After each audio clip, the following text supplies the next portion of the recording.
Hey guys, welcome back to my channel, Karma's Closet. I'm Alicia, and we're starting off with Insecure Season 3, Episode 2. I didn't get a chance to, start off last week, but I figured, not much has happened, so I figured we just jump right in it this week. So basically, this episode starts with Issa at work, and, she's at her computer desk, and she texts Daniel to see what's up with him because she hasn't seen him in a couple days. And he just replies like, I'm good, I'm straight. And Issa's like, okay, cool. She doesn't send the actual response that she wants to send him. But, she's passive aggressive. And so is he. They're kind of one and the same. Like, I thought he was a little bit different from Issa, which he is. But there are some similarities in the way that they behave with each other. They have a meeting at work about that logo. And I guess she was going to work on it, their boss. And, the co-workers basically say that it does, seem a little bit racist that it's a white hand scooping up black children. And the whole "we got y'all" phrase just sounds crazy. But she's like, no, I'm trying to be relatable. And, I don't really think that she's trying to be racist at all. It's just, in the climate that we're in, they are right. It does seem a little bit, racist, or it can come off a little standoffish where people probably don't want to, give to them. I guess that's why they're kind of not, having people sign up to have them at their school. And they're not, raising the funds that they need to keep that whole situation going. Also, Issa goes and talks to Kelly about her credit. And, Kelly is just not going to make her feel great. She never does. Kelly is always shading Issa. Like, I don't know how they deal, but I mean, I guess it gives Issa like the real deal, but her credit is bad. Issa's looking for, somewhere to live or what the case would be, but she keeps getting denied. Basically, because her credit ain't good. Kelly tells her that she needs to either get a co-signer and she can't use her or pay 3 to 4 months rent in advance. I'm just like, damn, like, I would not want to have to do that. But she also says to her that, damn, like, so you're not paying nothing to Daniel? Like, you're kind of getting over on him. And I was like, yeah, she kind of has. Like, Issa, the way that she's, she is right now, like, she's sleeping on his couch. And she just went over there and just basically like, hey, I need to sleep on your couch. Like, what kind of bum shit is that? Like, Issa is really a bum right now. But she's trying. I mean, at least he did let her stay on the couch. But I mean, why didn't she go to Molly's? I mean, her brother, like, anybody but Daniel, like, or a guy. Like, it's the time where you're supposed to be like getting yourself together. And usually you don't do that at your ex's house. You know what I mean? Especially because you guys aren't together and you just got out of a relationship. So that whole scenario is just like, Issa's just like continually just going down the wrong path. Like, who does that? You know what I mean? Anyway, Daniel was like in his feelings about, meeting this new artist, and his friend Seven is the one that's supposed to be, being the link between them. But he's just like, he just got like a whole little nasty vibe this episode. Like, he's really, really bothered. I'm not used to seeing Daniel like that. Like, he always seems like he has it together. But this episode, he just like unfolds in a whole nother way, which was interesting to see. Because it's like with any relationship or people that you're dealing with, you're not always going to get the good. So it's kind of good to see how his bad looks and how he deals with his situations. Issa also goes to lunch with her coworkers. Did you see the peanut butter and jelly that she was trying to hide? Oh my God. She really was trying to hide like, eat your sandwich, girl. It is what it is. People bring lunches, from home all the time. But they also get into the conversation about the logo, and they basically say like Issa should be like the black voice, like, and she's like, I don't want to be the one that's always bringing forth the issues, being the angry black girl, which I can definitely relate to. Like, I don't want to be the one at work that's telling people how it is all the time, like, but I find myself doing it. Also, she doesn't want to be the black voice, but then the guy says to her like, well, it is what it is. Like, you are that. Like, no matter how much you try to get around it, you are that. And why is it like that? Because there's no other black people at work. I don't know if she mentioned like one other girl, but like she's really it, and that does like raise an issue to me. Like, why are you guys, representing black children, black and brown children, but you only got one person? Like, that happens so often. So it was good that they kind of brought that whole situation to light. Issa tries to deal with it by talking to Joanne and, asking her, could she, hire some more black people, and that if she can help any way she can, she would. So Issa gets back to the house and she's cleaning up, and I never seen her clean. I guess Daniel never seen her clean. So he came in and I was like, yeah, is he gonna feel some type of way if she like moved the cups and stuff? Because I know I don't like people moving my shit. Leave my stuff the way it is. But also in the episode, I forgot to say that she asked Daniel, could she stay a couple more weeks, and because her financial situation isn't the best. And he was like, I don't know, Vanessa kind of got a problem with you being there. I'm like, who the hell is Vanessa? And he's like, I could give you about a week. I was like, damn, Daniel. Like, he really is laying it on Issa. But anyway, so they have, when they get to the house and she's cleaning, like, they got this awkward space because, like, she always behaves like she doesn't really say what's on her mind like she should. And I see Daniel doesn't really do the same thing, but this awkward space that they have while, they're in the kitchen together. And plus, Daniel's feeling some type of way about that whole artist situation. So he tells her that 7 flakes on him, and that, he's just like, he don't want to be the one to like introduce himself to the guy. I don't know why.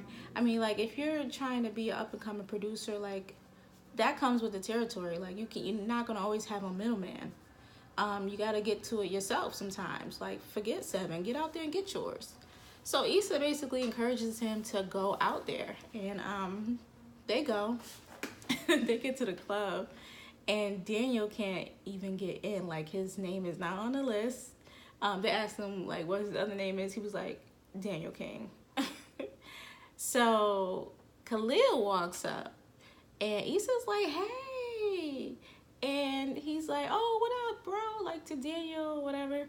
And Daniel's just like, he's so standoffish, like, ugh. So, him and Issa talking or whatever. And he like, yo, what's up? Y'all coming in or whatever? And he's like, yo, y'all coming with me. So Daniel's like, nah, I'm good.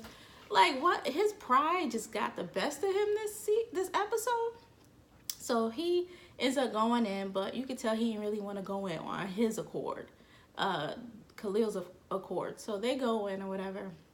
Issa go gets a drink for them. And of course, she finds a way to get the guy at the bar to buy the drinks for them. And for her and Daniel, and she goes back and, they're kicking it or whatever in the club. And then, she basically tells Daniel, like, why won't you just go over there and introduce yourself, like what we came here for. So they decide to go over there. The guy Spider, I think his name is, the artist, is talking to Khalil. So, Daniel's already uneasy about that because, I don't know why he feels some type of way about Khalil, but whatever. So Issa decides to just jump right in there and talk to Khalil, ask him about his son or whatever. And he's like, oh yeah, let me show you some pictures. So while she was doing that, Daniel decided to go and start talking to Spider, which he does. And Spider, he tells him that, he did some music for 7. He was like, oh yeah, I heard that, whatever. And it basically seemed like Spider wasn't really that interested. So he was like, oh, but Khalil, like, yeah, just link up with me through Khalil. Give Khalil your number. And he's just like, Daniel's like, nah, but I'm trying to, like, he didn't know really what to say, but he was trying to make the connection just with him and, Spider. He didn't want a third party, you know what I mean? And it just wasn't working out. So basically, they started shooting in the club. And whatever, so everybody run up out of there. I seen the girl fall down the stairs. Oh my god, I seen that scene happen like in real life so many times. everybody trying to get low. And so everybody leaves. They go to the diner. And Daniel was just like still in his little, feelings or whatever. And he's just like, I've been working so hard. And every time it seems like I'm moving forward, I go backwards. Like, I'm not getting to where I need to be. And, Issa's like realizing like, damn, like, I've never seen you really talk about yourself like that. So now we're starting to see like Daniel and how, how he's doing in life and, how he's feeling about himself, the way he deals with his issues. And, it seemed like he was starting to shut down a little bit. Issa didn't seem like she didn't really know what to say to him, but she was just trying to, give him some encouragement and say nice things to him or whatever. And she brings up, it wasn't really easy, asking you to stay a couple days, a couple weeks more. And he looks at her and they're having like this really real moment. And he's like, you know what? You can stay however long you need to stay. And I was just like, oh, okay, Daniel, he got a heart. He got a heart. So she's like, well, what about Vanessa? He's like, Vanessa? Oh. I was like, oh, see, you tried it or whatever. So he's like, nah, I'll talk to Vanessa. Like, it's my house or whatever. So, the episode ends with that. What else? Let's see. Oh, she also suggests when they get home, like, or before they got home at the diner, that he should probably link up with Khalil. Like, why not? And I think Daniel was just trying to do his own thing and not really wanting no help or collaborate with nobody. But how are you going to get bigger if you don't collaborate with people? And it just showed you that, Khalil got it going on. Like, people know Khalil. Spider know Khalil. Like, it was to the point where he was ready to toss you to the side and tell you just to deal with Khalil. So, I mean, why not link up with Khalil and, see what y'all can do with each other, support each other. So he was like, all right. So they get home or whatever. And, he said he's going to call Khalil. And, he does. And I guess they're going to link up or whatever. And then Issa kind of complains about, her neck or the couch not being comfortable. And he's like, you can go sleep in my bed. And I was like, uh-oh. See, I thought they was going to, like, go to sleep. Or she was going to go to sleep. And he was going to sneak in there. Next thing you know what's going down. But actually, she decides to, rock with him while he's, working on his music or whatever, and they're vibing. So now, like, they're getting a deeper connection or whatever, but something about this, them being together, like, they don't really have those conversations that they need to really have up front. Like, things will happen, and then they talk about it, instead of for just laying it all out there. Just like last episode with Issa not really, letting him know how she felt about him or whatever, and vice versa. So I think now we're about to lead into the next couple episodes where we see more of them and how they interact with each other. But we see next week they're gonna be in the bed together. Issa gonna be eating in his bed. Oh my god. So this episode was pretty good, but I do think that like they send mixed signals to each other. Like, it's just so unclear. And I think that's just a natural way, like, we do things. Like, I can't say how many times that I have, like, experienced, like, people giving me mixed signals, but it's been a lot. And I've done the same thing to other people. So, I mean, it is a normal thing. But I just like, okay, I just wish that they were just more clear about what they're doing. And the whole situation just started off because now they're like just together. And to be honest with you, that probably should have never happened. Issa should have never went to Daniel's house in the first place. And that's just it. But also Issa gets a call from the that property manager job that she was applying for, and they actually want to meet with her. So that's good. See, I don't even understand that. Like, why didn't she tell Daniel in that moment that, oh, I just got the call from, like, I don't know why. It's just weird. Anyway, this episode was pretty good. Can't wait to see more. Make sure you guys like, comment, and subscribe. I'm trying to build my channel up, so I appreciate if you guys watch my videos. Make sure you like and comment and subscribe. All right? Thanks, guys.